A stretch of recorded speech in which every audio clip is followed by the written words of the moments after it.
Welcome to the Green Podcast. My name is Dylan Welch. I'm the CEO of green.org and Dylan Welch Media. Our goal with this podcast is to bring you the biggest names and leaders in renewable energy, clean technology, and sustainability so that you can stay up to date with the latest trends and everything that is happening in this world. Not only that, you'll get some action items for your life so that you can apply some amazing things and make your world a better place as well. Let's get the show started.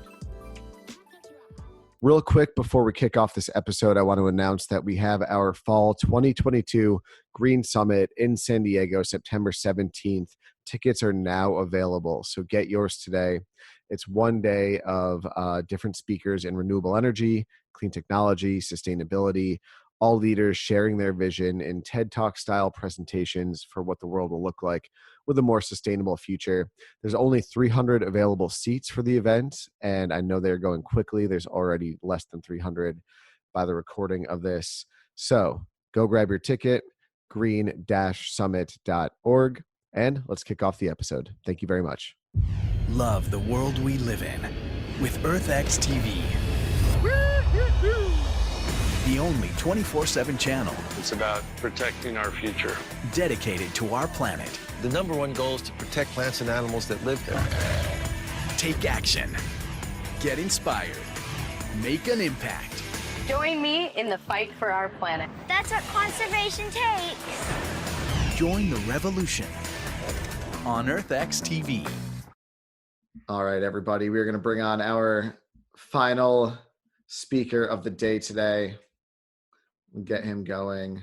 Carolina was, this is a funny story. We made a kind of a joke article on green.org, the 50 sexiest environmentalists. And the reason we did that was because, you see the 50 sexiest actors, actresses, but you never see environmentalists. We wanted to make this kind of like a fun thing, and Carolina was number one. So we appreciate that. And Carolina is the founder of the 5-Minute Beach Cleanup, which went, hold on one sec. We're just going to get her on here.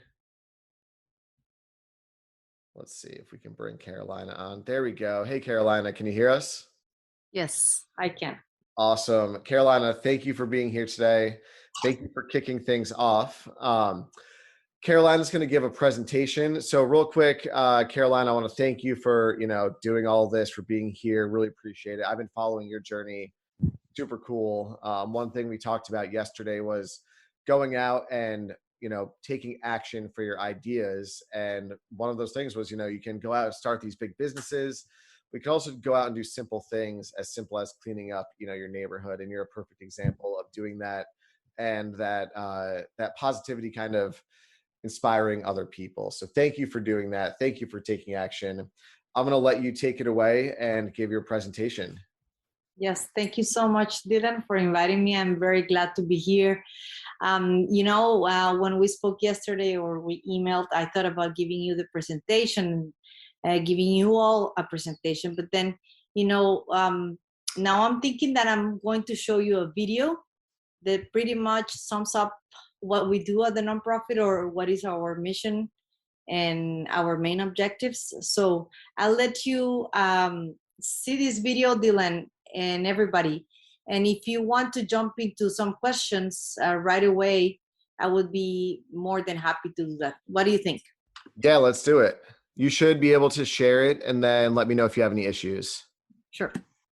I hope that you guys are ready to, it's open to see it, even if it's recording, because for some reason it's not letting me do it. One sec.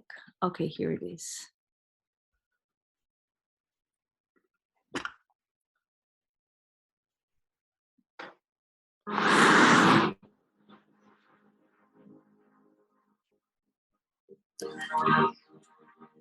The oceans are the Earth's largest habitat, and from them depends the greatest diversity of life on Earth.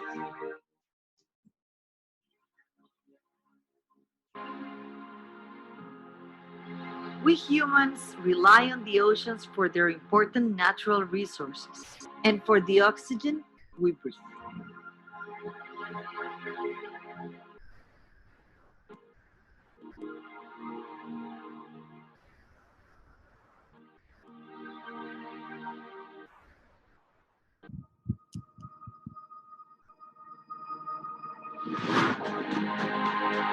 Oceans do not need us. We do depend on the oceans, and we are doing so much harm to them.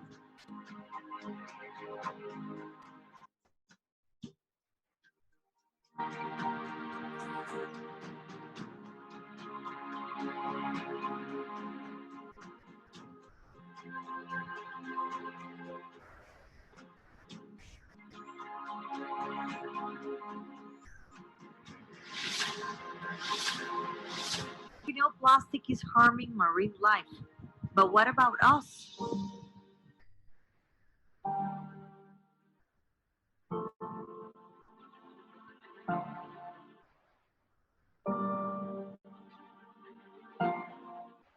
Do you really want to make a change?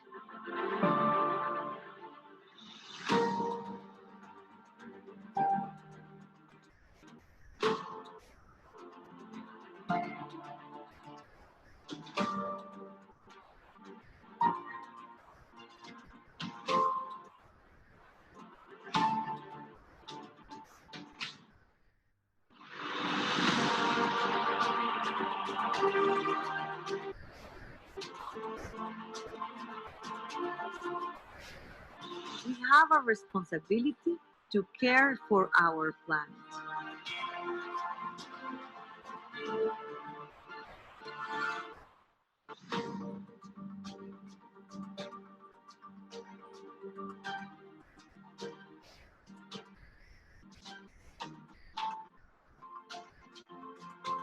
We need to act now.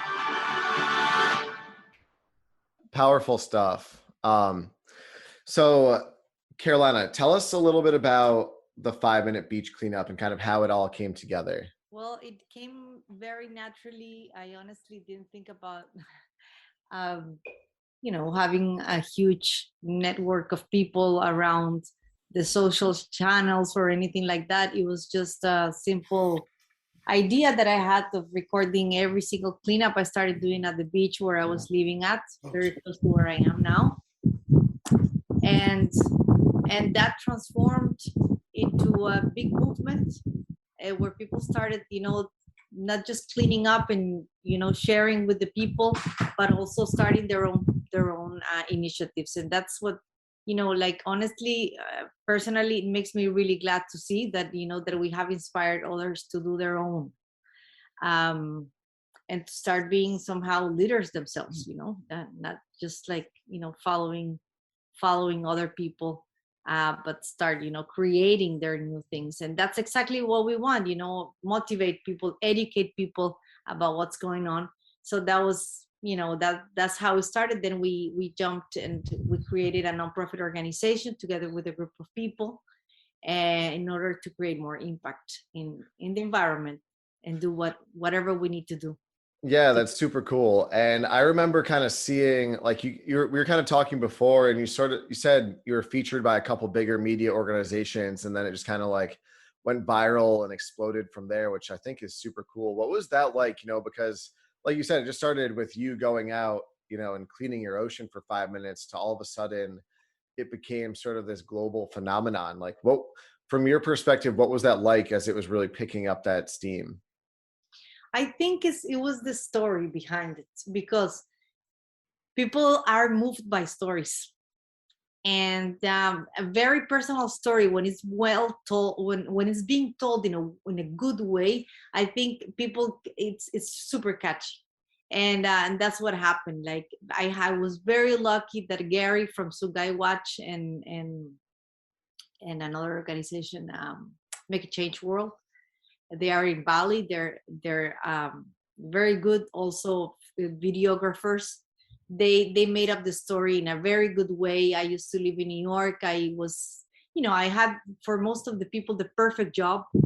I had a post forever if I wanted, because when you become a career diplomat, you have a job forever. It's really, really hard to kick you out from that type of post. And I took some time to think about it, because it was not fulfilling me, even though people, like, would love to do it and be there. I honestly didn't feel like completed. And I made the decision to leave the career and start my own thing, and live a simple life. So after being in New York and in a city where anything can happen, and I decided to move into a tree house, and those videos were recorded there in a tree house where I was living in a 2x2 room, but I was looking at the ocean, and I could surf every morning if I wanted it. I could walk, I could run, I could have my own schedule. And I started working for Bionic, that it's a great company as well. So I think the whole story was very moving, and people started being inspired not just by the movement, but itself by the way that we could be happy and live simply. Yeah, your story kind of reminds me of our last speaker of yesterday, Rob Greenfield, who basically, and you might be familiar with him, you guys have kind of similar missions, where Yes. he pursued like the 9-to-5 career life, wanted to be a millionaire by 30, and never really, he was doing that and realized like it wasn't fulfilling. And then he totally changed up his path to be more environmentally friendly, sustainable. So it's cool to see those paths align. Tell us, like, what was that like though, being a diplomat before you, like, what was the process of, getting your education, becoming a lawyer, becoming a diplomat? Like, what was that like before you left to start 5 Minute Beach Cleanup? Because that's a really cool career path too, at least on paper. What's that like being in that sort of career? It is important. I think we know that there's a need for people to do it. Like I still believe that there needs to be like international order. Don't get me wrong. It was just maybe not fulfilling me, but it's needed. And in many ways, I started with the United Nations, but I also worked as a consul. But in terms of United Nations, like there is a lot of things happening that we are not aware of it. That the missions fulfill all over the world. I started with human rights. That was my passion since I was 17 or 18 years old. And Costa Rica, it's a very peaceful country. We don't have an army. We dedicate a lot of all the funds that are used for guns and machinery and all this, weapons and all that. We use it for education and social services. And I think that pretty much inspired me since I'm a very young girl, since I was very young. And then I started working for the people, and I was always attracted by human rights, and that's why I started being a lawyer and everything. And then like for me, being at the UN, it was kind of like a dream. I never expected that I was going to be there so soon. That's like the last post for diplomats, and that was my first post. So I was very blessed to see how it works and everything, and learn a lot about it, because it was basically like my school. Mm-hmm. And then I also understood what's important is also to work somehow in different ways, from the bottom up and from top down. So I understood both things. It gave me the whole perspective of how environmental issues or political issues could be done, because we need the governments, we need the private sector, but we also need the local community change, the people-centered systems or projects, So it was very good to be there, and then to be able to come here and start working with locals and with as a grassroots organization. I think it was very valuable. Are you originally from Costa Rica? Yes, I am. Okay, cool. So what was that process like, going from Costa Rica to applying and becoming a diplomat and then living in New York? Because that's very different than living in Costa Rica and doing what you're doing now. Yeah, it was totally different. It was, like I said, it was a discipline for me to work for hours. I used to work, in Costa Rica, we are more easygoing, and we, not that we don't work. Of course, a lot of people work hardcore, but it's not like New York and not even compared to United Nations. So it was pretty hard for me in the beginning. It was like a 12-hour work a day, and mentally speaking, like it was a 24/7 work, because you get so attached to what you're doing and so involved that honestly like took over my life. I had no weekends. I was only thinking about, because I was dealing with war and victims of war and a lot of other things like climate change and the problem of plastic in the oceans and all of that. In the UN, I was dealing with environmental issues, and it just took over in my life, and work took over for basically 10 years in New York. It was just like on and on and on and on. So I think it was a pretty good, I'm not complaining, it was a really good discipline. Like going to the military, basically. Yeah, and I mean, it helps having those, those types of careers and those jobs where it is like 24/7, because you really do get an education so fast. I've had jobs like that before where you learn so much about business or infrastructure or different types of organizations, rather than, going and getting a degree or getting your master's or PhD. It's like you work 24/7 and you learn so much hands-on skills. And there's nothing wrong with realizing that, after a certain point, that's not what you want to do, or you can get a little burnt out from it, but you can take what you learned from that experience and then apply it to something new. Which is something I really like to do. Like when I go to a job, I like to get as much as I possibly can out of it and then go somewhere fresh and new and bring that perspective. So, Totally. so what's your vision for the 5-minute beach cleanup moving forward? Where do you kind of see it going? Well, the first and foremost thing that the project has, that my nonprofit has, our nonprofit, because it's not just mine, it's to have a program here in Costa Rica. That was our first program.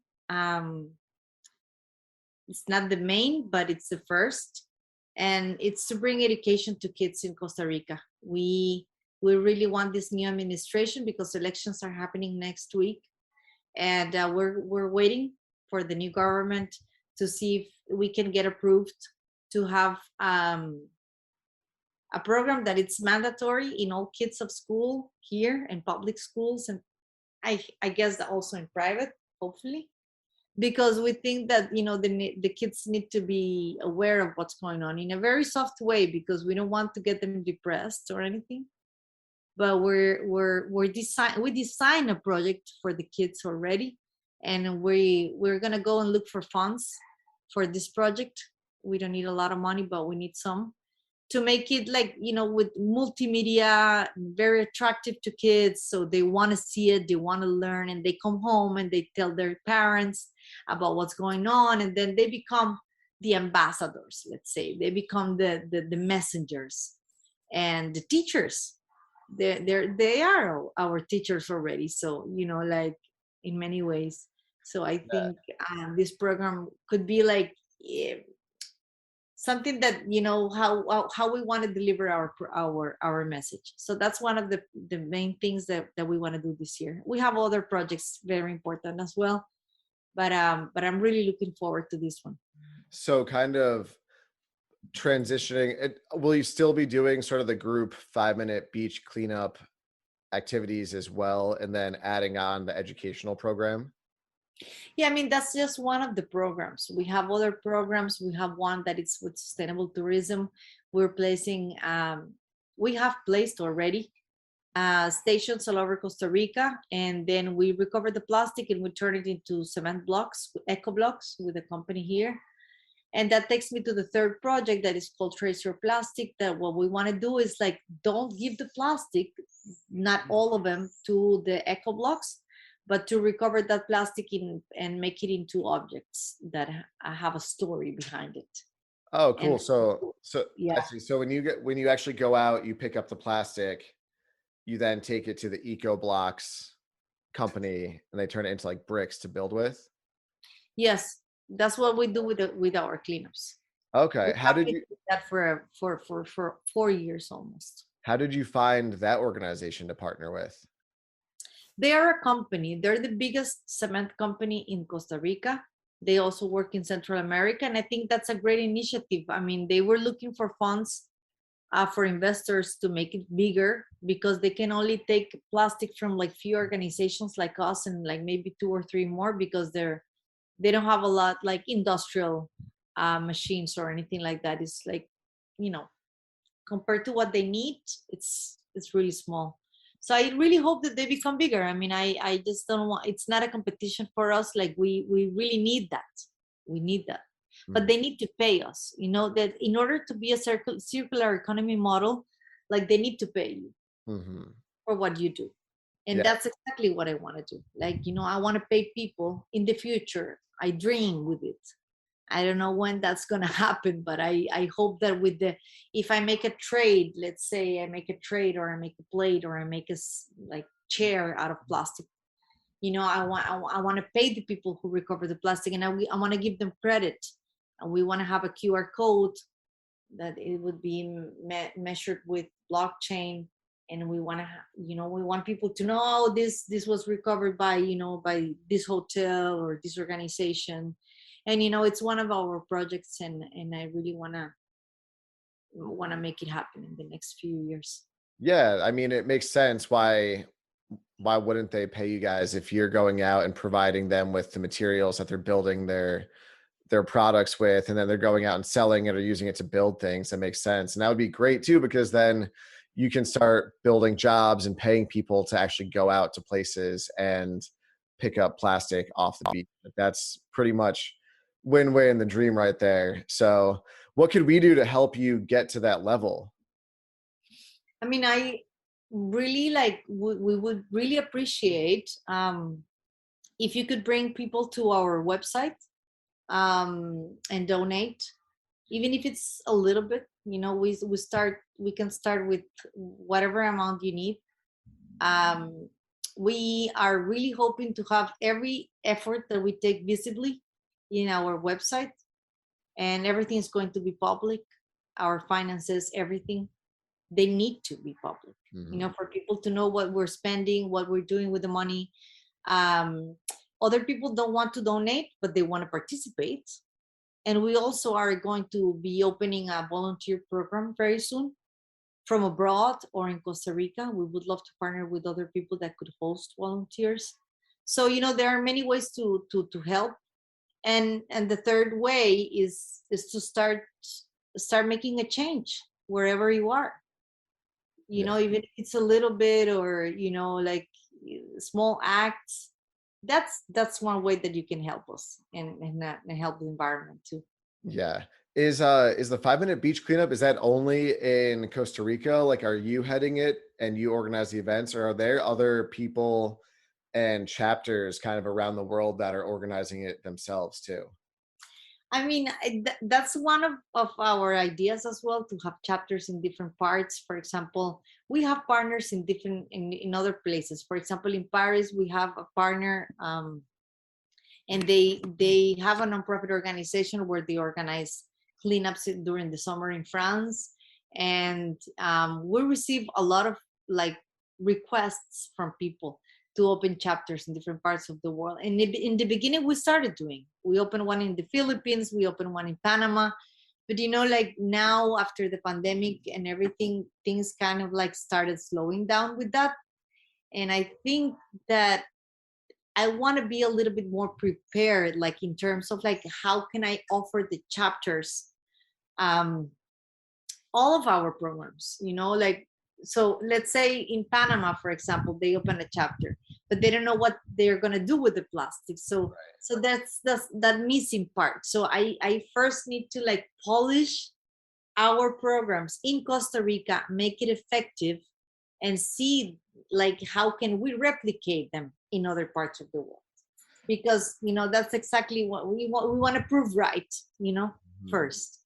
Yeah, well, I mean, we've got some amazing people attending here, and I'm sure people will tune in after, you know, when we put this out as a podcast. So if you're listening or watching and you have any ideas, or you're interested in, you know, collaborating with Carolina, reach out, because it sounds like you're ready to really kind of like scale it up and move it forward, and you're just looking for the help and the donations to do it. So that's really cool. What's been like the sort of highlight of, your career? Because you've done a lot of really different, interesting things, living in New York, being a lawyer, working as a diplomat, then moving back to Costa Rica, starting this, went kind of viral, like it's its own brand now. What's been a couple of the highlights throughout this entire process for you? Well, recently, 2 weeks ago, I was able to go to South by Southwest and present there. I never expected that I was going to be there. It's one of my favorite festivals in the world. I think very highly of that festival or conference center because the speakers are my favorite people. Some of them, I discovered them from South by Southwest without attending. And yeah, it was such a privilege to start speaking to a different audience. And I think that's the beginning of I don't know, it gave me a lot of more like inspiration to keep on going. And there are some personal projects that I want to start developing after that presentation. And I don't know, it like after like COVID, that people were like at home, and like I saw everybody outside, and people were so happy, and people like developing new ideas and showing them to the world. So I think South by South is one of the first, the most amazing things that have ever happened. And yeah, I don't know. I mean, this has been a great year, honestly, like so far, apart from being here today with you. Oh, thank you. That's cool. All right, I have an idea. Ready? What if you donate the plastic to the eco blocks, then you use those eco blocks to build another factory, and then you just keep building it and building it up and building it up from there? Yes, you know what? Yeah, I mean, why not? Imagine how beautiful it would be to have this a center for plastics made of those blocks. That would be amazing. Thank you so much. I mean, I'm really up for it. Yeah, no, and I see some people commenting in the chat. Seriously, if there's anyone in here who wants to connect with Carolina, what is your website so we can reach out? I'm gonna put it in the chat right now. Okay. And please also feel free to reach out to us on social media or in our email that it's provided on the website, and our hashtag, or I don't know. I think you just sent it to me. Yes. Just so you know. I just sent it to you. I just sent it to you, so I'm gonna switch that for the public. Okay. Here it is. All right, Carolina. Well, thank you for joining us. Sounds like you've got a nice situation going on there. How close are you to the beach right now? 25 minutes. I'm now living in the countryside, but it's really close. It's paradise here, and I'm really close to the water as well. Yeah. Well, thank you for what you're doing. I think it's really inspiring and really cool. And I really like how you mentioned sort of the top down and the bottom up approach too, because, you've seen what it's like to work with the government, but then you've also seen what it's like to go out and get your hands dirty and make these little changes. And I think that's really what the Green Summit is all about, is approaching, this big problem with big solutions, but then also going out and making little changes in your day-to-day life that has a big impact. So you're like the perfect representation of that. Carolina, thank you so much for being here and for sharing your story, sharing that video. If you could send me that video, we'll post it on our social media channels too, for anyone who wants to rewatch it. But please go visit 5minutefoundation.com. The chat, or the link is in the chat. Let's support Carolina doing awesome stuff. Carolina, thank you again. Really appreciate it. Thank you so much, Dylan, for inviting me. Thank you, guys. Thank you, everyone who's attending right now. We're going to just keep things moving forward with our next guests. Thank you so much for tuning into the episode. My name is Dylan Welch. Appreciate it. As always, stay up to date with the latest information on green.org and dylanwelch.com. Dylan Welch Media is a full-service media and communications agency dedicated to promoting, marketing, and helping businesses in clean tech, renewable energy, and sustainability grow, get more clients, get more customers, get in front of their ideal clientele. If you have any more questions, feel free to reach out. If you're interested in joining the Green Summit, go to www.green-summit.org. Reserve your ticket today. There's very few spots left, so make sure you get on that ASAP. Thank you and have a great rest of your day.